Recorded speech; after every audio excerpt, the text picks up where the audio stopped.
something not so spectacular, not even related to preaching, but you have a brief moment of clarity and you have some very deep and profound realization.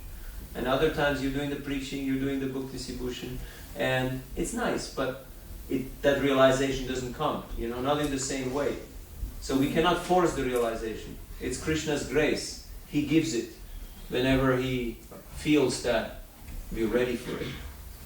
So this marathon endeavor is, as you said, a good opportunity to do more, but especially to develop that gratitude for that grace. Because otherwise we go through the motions and it just may never come. The real, illumination and nectar. I'm just, making some points here. Yes, you wanted to say something. I did want to say something since you asked me. It would be my opportunity to give people an introduction or a hint of a process which will relieve their anxiety and give some happiness as it has helped me. Good. Thank you for that. What about you? I'm sorry, my English is not very good. That's okay. Nobody speaks proper English here anyway. They're from all over the place. I'm over emotion, but I try to say something. In the beginning I was quite negative about this service and I didn't have opportunity to be transit out. But since I'm here, I have opportunity, Vishwan Prabhu gives us some placement, and I drive myself in the street and I just fall in love with it. I just love it. I can't speak much about that, but I feel a way how it can be useful for Krishna. That's all. Thank you. Yeah.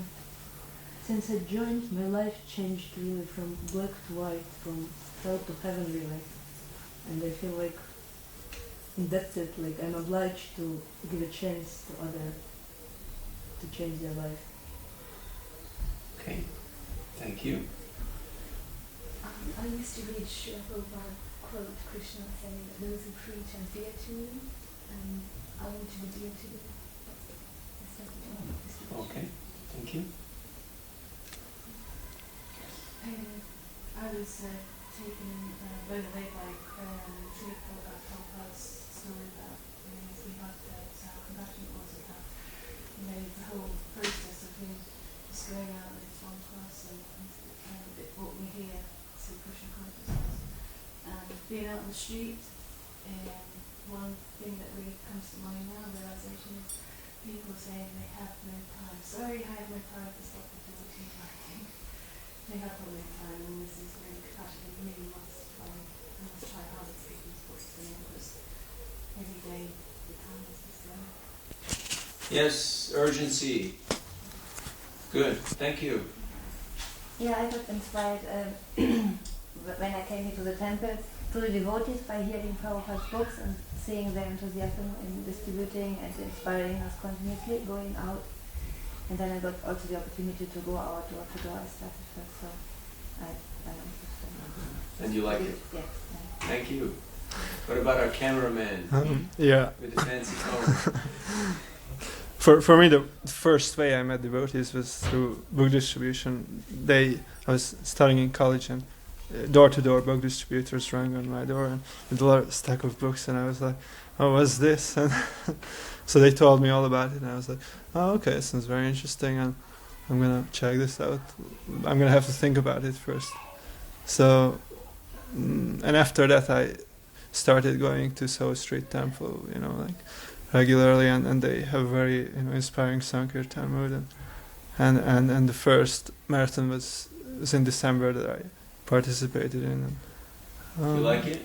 Yeah, it was really inspiring, very good. And after that, I joined the Bhakti course and stayed on. So you see, it's possible.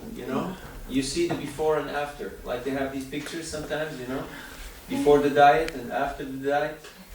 So you see yourself before and after. So you can see the change in yourself. And you know that if I can do it, if even a guy like me can do it, then anybody can do it. And I can tell you, I'm a regular guy. I come from a town near Zurich, industrial town.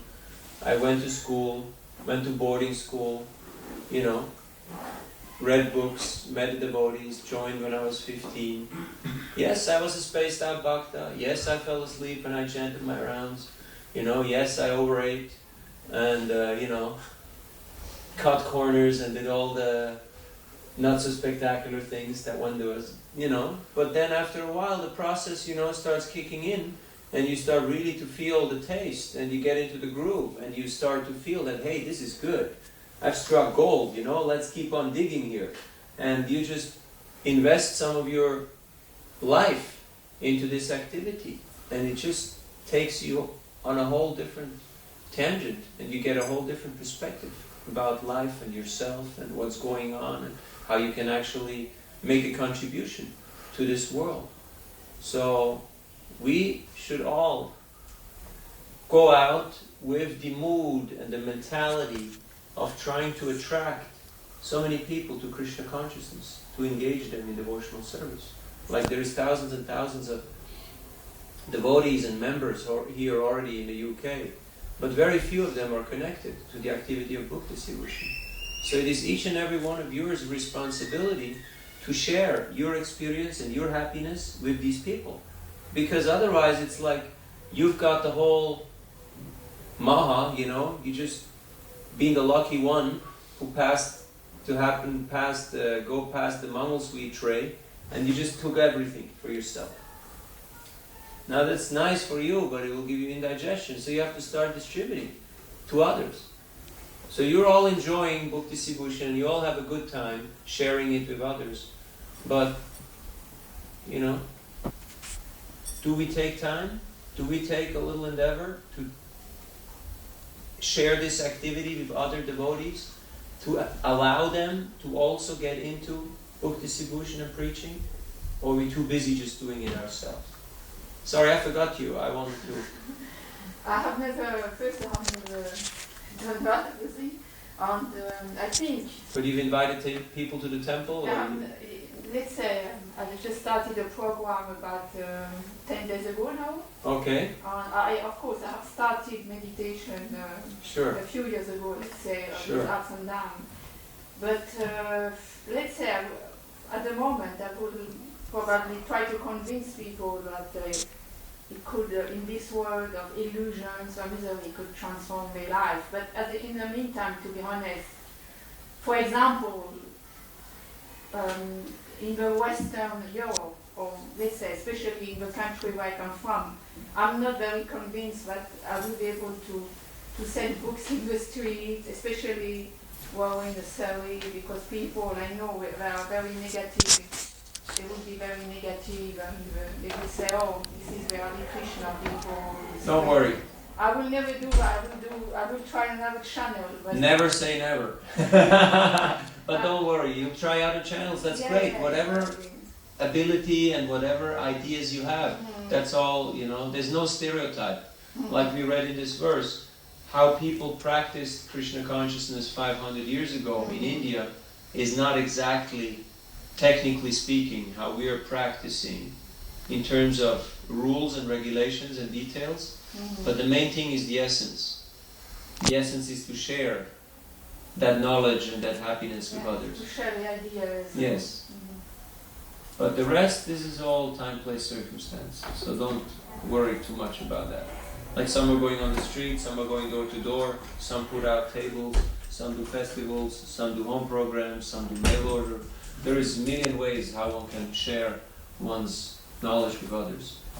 But you're here because you seem to like it, you seem to have a good time. And once one likes something, one tells other people, oh, did you know about that great new book or new place or new restaurant, or, try it out. It's just the nature, because sharing means caring. And if you want to truly enjoy something, you have to get others involved in it. Because if you just do it yourself, it's just not so enjoyable.